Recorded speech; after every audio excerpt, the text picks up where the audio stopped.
Chief Minister D.K. Shivakumar on June 14th clarified that the Congress government will not discontinue its Gruha Lakshmi and Gruha Jyoti guarantee schemes, stating that beneficiaries will only have to resubmit their applications as part of a verification drive to identify fake and ineligible recipients. He described the two schemes as the pride of the Congress government and urged the public not to believe the rumors spread by the opposition parties. The clarification came a day after he announced fresh applications for both schemes following the detection of irregularities. According to Shivakumar, around 100 crore rupees under the Gruha Lakshmi scheme had been transferred to the accounts of deceased beneficiaries, while some applicants had provided incorrect mobile phone numbers and other inaccurate details.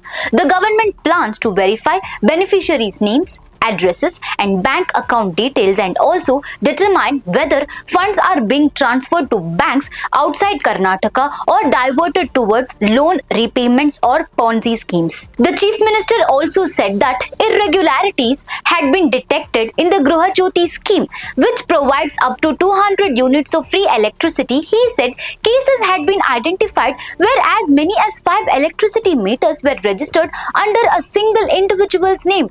While officials also suspect that some beneficiaries are using the scheme for commercial establishments. The Gruha Lakshmi scheme provides 2,000 rupees per month to women heads of eligible households.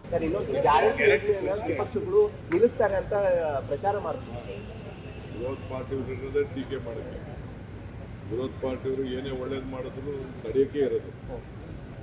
ಅವರೇನು ಒಳ್ಳೇದಕ್ಕೇನಿಲ್ಲ, ಅವರು ನನಗೆ ಗೊತ್ತಿದೆ. ಅದು ಅವ್ರ ಕೈಲಿ ಮಾಡೋಕ್ಕಾಗದೆ ಹೋದ ಕೆಲಸಗಳನ್ನ ನಾವು ಮಾಡ್ತಾಯಿದ್ದೀವಿ. ಗ್ಯಾರಂಟಿನ ನಾವು ವಾಪಸ್ಸು ಯಾರು ಕರೆಕ್ಟು ಫೋಟೋಸು ಐಡೆಂಟಿಫಿಕೇಷನ್ ಬೇಕು.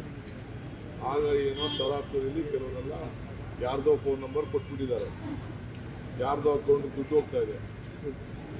ನಮಗೆ ನೇರವಾಗಿ ಕರೆಕ್ಟಾಗಿ ಅವ್ರ ಅಕೌಂಟ್ಗೆ ದುಡ್ಡು ಹೋಗ್ಬೇಕು. ಯಾರ್ಯಾರೋ ಡ್ರಾ ಮಾಡ್ತಾ ಇದ್ದಾರೆ, ಅದೆಲ್ಲ ನಮ್ಮ ಹತ್ರ ಎಲ್ಲ ದಾಖಲೆ ಇದೆ.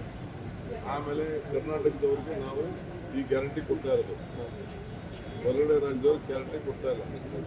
ಬಸ್ಸಲ್ಲಿ ಕರೆಂಟು ಕೂಡ ಕರ್ನಾಟಕ ರಾಜ್ಯದಲ್ಲಿ ಯಾರು ವೋಟ್ ಇದೆ ಅವ್ರು ಕೊಡಬೇಕು. ವೋಟ್ ಇಲ್ಲದವ್ರಿಗೆ ಯಾರು ಕೊಡಬೇಕು? ಯಾಕೆ ಕೊಡಬೇಕು ನಾವು?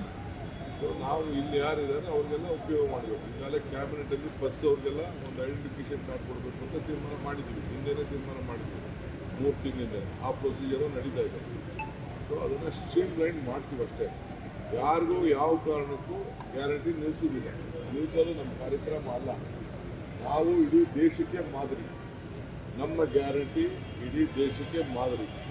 ಮಹಾರಾಷ್ಟ್ರವ್ರು ತೊಗೊಂಡ್ರು, ಮಧ್ಯಪ್ರದೇಶವ್ರು ತೊಗೊಂಡ್ರು, ತಮಿಳ್ನಾಡವ್ರು ತೊಗೊಂಡ್ರು, ಆಂಧ್ರ ಪ್ರದೇಶವ್ರು ತೊಗೊಂಡ್ರು, ಬೇರೆ ಬೇರೆ ಯಾವ್ಯಾವ ರಾಜ್ಯ ಎಲೆಕ್ಷನ್ ಹೋಯಿತು ಅವರೆಲ್ಲ ನಮ್ಮ ಗ್ಯಾರಂಟಿನೇ ತೆಗೆದುಕೊಂಡ್ರು. ಯಾಕೆಂದರೆ ಬೆಲೆಗಳೆಲ್ಲ ಗಗನಕ್ಕೆ ಹೋಯ್ತು, ಆದಾಯ ಎಲ್ಲ ಪಾತಾಳಕ್ಕೆ ಹೋಯ್ತು. ಈಗೂ ಎಲ್ಲದಕ್ಕೂ ಆದಾಯ ಪಾತಾಳಕ್ಕೆ ಹೋಗ್ತಾ ಇದೆ. ಈ ಸಂದರ್ಭದಲ್ಲಿ ಗ್ಯಾರಂಟಿ ಯಾರಿಗೂ ನಿಲ್ಲಿಸಲ್ಲ. ಬಟ್ ಯಾರು ಕರೆಕ್ಟಾಗಿದ್ದಾರೆ ಅವ್ರು ತಲುಪಬೇಕು, ಅವ್ರು ಉಪಯೋಗಿಸ್ಕೊಳ್ಬೇಕು.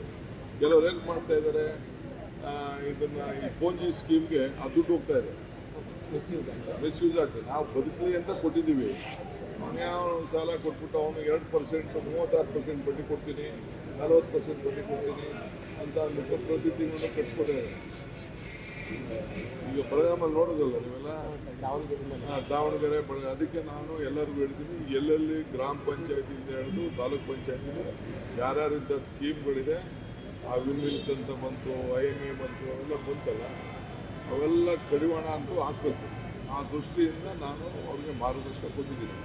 ಇದು ನಮ್ಮ ಪ್ರೀತಿ, ನಮ್ಮ ಹೃದಯದಿಂದ ಕೊಟ್ಟಂಥ ಪಂಚ್ ಗ್ಯಾರಂಟಿ. ಈ ಗ್ಯಾರಂಟಿನ ಹಾಳು ಮಾಡ್ತೀನಿ. ನಮ್ಮ ಹೆಣ್ಮಕ್ಳು, ಹೆಣ್ಣು ಕುಟುಂಬದ ಕಣ್ಣು, ಅವ್ರಿಗೆ ಶಕ್ತಿ ಜಾಸ್ತಿ ಸಿಗಬೇಕು, ಮನೆ ಬೆಳಗಬೇಕು. ಆ ದೃಷ್ಟಿಯಿಂದ ಕೊಟ್ಟಿರೋ ಗ್ಯಾರಂಟಿ, ದೇಶಕ್ಕೆ ಮಾದರಿ ಇರೋ ಗ್ಯಾರಂಟಿ ಯಾವ ಕಾರಣ ನಿಲ್ಲಿಸಿದ್ರು.